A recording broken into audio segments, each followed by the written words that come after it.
The Mercedes Benz GLC is Mercedes' highest selling vehicle. The Tesla Model Y is Tesla's most popular selling vehicle right now. They are both similar size, they're within the price range, and today I thought let's review this 2024 GLC 300 4MATIC Coupe compared to the Tesla Model Y long range. So we're going to start with the exterior, we're going to drive them both, we'll go to the interior, and we'll come to some sort of conclusion in the end. This specific GLC is in Cirrus Silver Metallic, which is a $750 option, and it also comes standard in a non-coupe version, but we will talk about that later. The Model Y length is 187 inches, and the GLC Coupe is 183.3 inches, so the Model Y is about 5 inches longer, surprisingly. In 2022, they sold 65,000 of these GLCs, and in 2023, they sold 40,000. And the reason I think they sold so many less in 23 is because they were phasing out the old version to make room for this new 2024 model, which comes with a 48-volt electrical system and mild hybrid assist that can efficiently add a gas-free performance boost on top of the turbocharged engine's 255 horsepower and 295 pound-feet of torque. It should also be noted that the standard non-coupe GLC starts at $47,450, and the coupe costs an extra $10,000 more, starting at $57,000. With the packages that are on the specific GLC 300, it gets to $68,000, and we'll talk about those packages shortly. The GLC is also available in rear-wheel drive or all-wheel drive, but the coupe version is only available in all-wheel drive in a 4-cylinder and 6-cylinder option. The GLC also gets 24 miles per gallon in the city and 30 miles per gallon on the highway. Starting with the exterior of the vehicles, the GLC has the digital light package, which is like a $2,200 option. It also has the AMG Nightline package, and that gives you these piano black highlights around the front, gives it a really sporty look. You get the black mirror caps, along with these 20-inch AMG line wheels. You have ventilated discs, along with the calipers having Mercedes Benz written on them. And some of you right off the bat may say, oh, the Tesla Model Y is cheaper, therefore it's the better car, it's the better value. But Mercedes lets you customize this car in a way that you just can't from the factory in Tesla. With Tesla, it's a black or a white interior. This has an AMG line sport interior. It has red and black. There's tons of different options to customize it and make it exactly how you like, and that's part of the premium that you're paying for from Mercedes-Benz. The other thing to note, obviously this has the 2-liter turbo 4-cylinder in here, but the Model Y, because of the battery pack and how efficiently they use space and package everything in the car, you have storage up front here, which is very useful on road trips. It takes up less cabin space. You're able to store things you don't need to access up here. It's also very secure. Moving around the side of the GLC here, one of my favorite features is this plastic trim. So I like that the AMG package actually paints these fender flares in the body color. I think that adds a little more prestige to the car as opposed to those being plastic. And then again, with this being the coupe version, it has the sloping roof. So that brings us around to the rear of the car. If you ever see 4MATIC on a Mercedes, that's their all-wheel drive system. And to open the trunk, the button is not down here. You simply press in on the logo and that opens up. Also, this video is brought to you by INTOTHEAM.com. This is the launch of my 3rd collaboration with them. It's the Cyber Outpost t-shirt. I've worn their t-shirts. I've been partnered with them for 3 years now. This is my 3rd collaboration. This actually glows in the dark too. I didn't know that till I actually looked on their website. So yeah, Cyber Outpost tee is now live. Code Gjeebs will save you 10% on their website. Also, if they have any promotions going on, you can stack my code on top of those promotions and get a huge discount. So check this out on their website. I earn a commission from it. It directly supports the channel. I appreciate your guys' support at INTOTHEAM.com. The other shirts that I like from them are their basic tees, and then they have their athletic tees for going to the gym. Their basic tees fit really nicely. This fits really nicely. A lot of people like the black t-shirt with the big design in the front, so we went back to that. So INTOTHEAM, thank you for sponsoring this video. Check this out at INTOTHEAM.com. Now, the cargo space in the GLC Coupe is 17.6 cubic feet with the seats up and 36.1 cubic feet with the seats down. Cargo space in the Y is significantly more at 30.2 cubic feet with the seats up and 72.1 cubic feet with the seats down. So yes, the Model Y again is 5 inches longer, but you wouldn't think that if you saw them sitting side by side. They seem to be almost the same, but it has significantly more storage space in the Model Y. The other thing to note with the Mercedes, there is a spare tire. Now it's not a full-size spare, but at least you get something and you're not just stranded on the side of the road with your air compressor that's not charged. So it's nice to have that feature there. I also just realized there are fake exhaust pipes on this thing. So you can see right here, no exhaust pipe. The exhaust pipe actually sits just behind there, right here. It's a dual exit exhaust. I almost got taken out by the trunk. I guess it has that feature where you swing your leg. Yeah, it does. So it also has that feature. That's a useful feature, by the way, because if you're coming out with your groceries and you have a kid and you're like, you gotta do that move. So that can be helpful. Cool slit here, no functionality, looks cool. This is where you put your gas in the car. These are Mercedes Benz specific tires. That's what that MO stands for. It is a staggered setup as well. So you have 285 width in the rear and a 255 width in the front. That's slightly annoying because you can't consistently rotate the tires. You're going to be changing tires more often on this thing because you can't rotate them to get that even wear. Now this has keyless start, keyless entry, so you simply grab the door, it opens right up and unlocks whether it's locked or unlocked. And because this is the AMG Sport line, you get these carpeted floor mats that say AMG right there, even though this is absolutely not an AMG, it's just the Sport package, and that's fine. On the interior of the vehicle, Apple CarPlay, Android Auto, and you'll notice that the infotainment is tilted slightly toward the driver, so it's easy for them to touch it and access it how they need to. Also on the interior, a $200 option. This is the natural grain wood with the aluminum lines split vertically on it, which actually gives it a really cool look. It's like a pinstripe suit. Onto the center console here, it's the worst. It's piano black, which I just don't like. That's how you open it up. It just scratches very easily. You can see a lot of dust, and that's how it opens up. Now, my only issue with this area is it's very limited in space. You're constantly banging your cup off the side of here. You could potentially scratch this.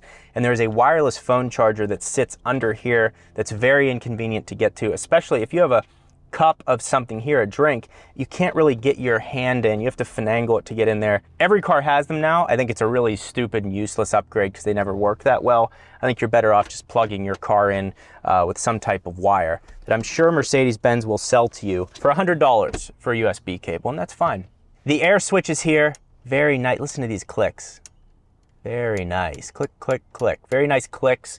Good audio feedback on the air vents. Not that that matters, but at least you'll feel good about your purchase after some time. So overall, the interior is fairly simplified in here. You have, I think, ample space. Definitely not as much room as the Model Y, and I'll show you that right now. This specific one, also you can get it with heated and cooled seats. It just has heated seats, so that's that. So let's fold this rear seat up. So with my driving position in the front, yeah, plenty of room in the back, and the way the seats cut in actually gives you even more space. So plenty of room back here. These are durable, useful seats. It also has the Burmester sound system, which is approximately a $900 option, which you can see right there. These door handles in the rear interior, they almost have this floating effect to them, and the front has it as well. So again, you get the red accent. It's something a little bit different that not everyone has, which I kind of like. It also has a panoramic roof system, and there is an automatic cover that comes out, which is nice. So now let's jump in the back of the Model Y. I've set the seat to my position. Yeah. And in the back of the Model Y, you have similar space. What you feel immediately in the Model Y is you're sitting lower and you have much more room above your head. But really the knee space actually in the GLC for how that front seat was sitting has actually seemed a little bit more here. But both cars have plenty of space. You just feel a little bit more headroom in the Model Y. Now the interior of the Model Y has no buttons. The only buttons it has are for the window switches and for opening and closing the doors. Everything is located within the screen when the car is parked. You have these quick options to open the charge port, the trunk, and the frunk. And then from there, you click on the car in the bottom left, and that brings up all of your other options to configure the car, look at how you want to set charging to. So the charge limit's set to 81% currently. You can go to display settings, navigation, all of that stuff is found in here. The other really good thing about Tesla is it has voice commands that I think are the best of any car I've ever driven. Mercedes MBUX system, Mercedes Benz User Experience is what that stands for. That is also a solid system with voice commands as well. So that's how a lot of this is accessed. Sometimes I will say I would like to have just quicker controls to access things in the menu, and then other people argue that, hey, why don't you just use the voice commands? And that's true. The other thing that I will note is the updates that have happened to this over time have been meaningful. For example, this has come with features on the car that it didn't have initially. You can see that a screen pops up here when you put your turn signal on to show you what's coming in your blind spot, and you're able to move it around. They've also changed the UI in different ways. They've added apps and features and things like that. So the updates over time, even though this is a 2020 model, have kept it current with the current generation. But the one item that this lacks and may never get is Android Auto and Apple CarPlay. A lot of people love that, and the Mercedes-Benz has it. So let's take a ride in the Mercedes first. So driving the GLC, the one thing that you'll immediately notice is the suspension is incredibly well done. It's an independent rear suspension, and the best way that I can describe what that feels like is if you're going over a speed bump and your rear right tire goes over it. All of the jostling and moving around stays local to that area. It really eats up all of it and keeps the rest of the cabin calm, so the suspension is really well done. This also has a package on it which has noise insulated glass, so it keeps the interior even quieter. It has an AMG wheel with a flat bottom here, Napa leather with perforated where your hands sit, and then the smoothed out leather on top. We also have some kinetic energy seat function going on here. I'm not exactly sure what it means, but if you go to seat comfort, then you see seat kinetics. So we both have some kinetics going through us. If you click the setting here, you can see 16, 32, and 96-minute programs. And basically it feels like it's like rubbing my body like this, it's like sandwich me. I don't know what it's all about. Not too familiar with kinetics, potential energy, physics. I liked physics in high school, so I do like physics, but these kinetics that it's doing on my body, I don't really know what it's doing. So that's cool. The ambient lighting in the car is really cool. If you want to access Apple CarPlay, you simply click right here.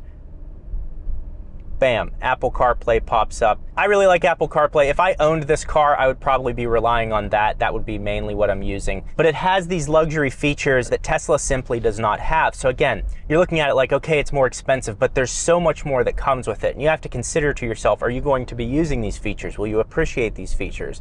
And if not, then maybe you need to look elsewhere. But it is a really well-built vehicle. And if you want it to be faster, I would just go with the GLC 43. That's currently out. The GLC 63s should be coming out, the AMG, the high performance ones. Those things are sick. That bike park is sick. I used to go there as a kid. Really? Yeah. We should go there. Wow. I might go there. Anyway, so the car is really well built. Even the shifters here, it's just like the Model Y. So to put it in park, you click that. And then to put it into gear, like this movement here is so well refined. It's just really well done. Windshield wiper fluid and all that. I think this is actually for SUVs, like non-sports cars. I feel like this is a great place to have the shifters, because then that frees up this space here to have piano black to put your handprints all over. So if you click home there, then you have this screen, again, accessing Apple CarPlay. If you want to look at features of the car, looking at gas stations, parking spaces, all that type of stuff, you can click there. But that's kind of like a brief overview of the interior. Really the big letdown with a vehicle like this, and again, most people won't care, but in comparison to the Y is the power. Like if I'm cruising around town right now, the suspension's good, it's quiet, it's comfortable. The seats are not only touching me, they're rubbing me, okay? And the Model Y does not have that, because that's a pedestrian vehicle. They sell a ton of them. This is not that. And the other thing is, you're like, well, one's gas and one's electric. Well, my argument to that is, if electric vehicles want to make it, they need to be purchased not because they're electric, but because it's a better vehicle than the gas car. And the Model Y is getting close. It's definitely the best option considering the charging network and all of that. But there's a reason that Mercedes sells so many of these, and that's because it's well priced. It's an SUV in America. We love SUVs. I don't know why, but we do.